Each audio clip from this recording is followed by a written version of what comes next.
ഇന്നലത്തെ India south Africa final മത്സരത്തിൽ India ജയിച്ചതോടെ 13 വർഷങ്ങൾക്ക് ശേഷം മറ്റൊരു വേൾഡ് കപ്പിൽ കൂടി മുത്തമിടാൻ ഇന്ത്യക്ക് സാധിച്ചു. ഇന്നലത്തെ മത്സരത്തിന്റെ റിവ്യൂ വീഡിയോയിലേക്ക് കടക്കുന്നതിന് മുമ്പായി എല്ലാവരും ചാനൽ സബ്സ്ക്രൈബ് ചെയ്യുക.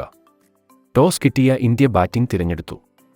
എന്നാൽ നല്ലൊരു തുടക്കമല്ലായിരുന്നു ഇന്ത്യക്ക് ലഭിച്ചത്. ഓപ്പണിംഗ് ഇറങ്ങിയ രോഹിതിന് രണ്ടാം ഓവറിൽ തന്നെ വിക്കറ്റ് നഷ്ടമായി. പുറകെ വന്ന പന്തിനും സൂര്യകുമാറിനും ഒന്നും തന്നെ ചെയ്യാൻ സാധിച്ചിരുന്നില്ല.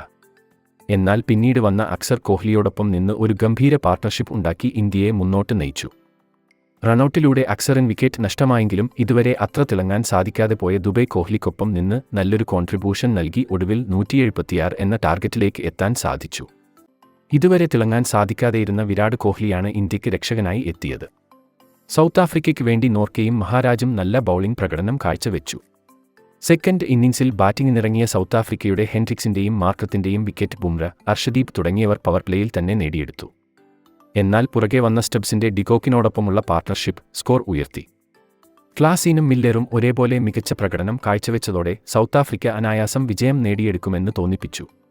എന്നാൽ അതെല്ലാം തകർത്തുകൊണ്ട് ബുംറ, അർഷദീപ്, ഹാർദിക് തുടങ്ങിയവർ ഗംഭീര ഡെത്ത് ബൗളിംഗ് പെർഫോമൻസ് നടത്തിയതോടെ ഇന്ത്യ 13 വർഷത്തിന് ശേഷം വേൾഡ് കപ്പ് ഉയർത്തി.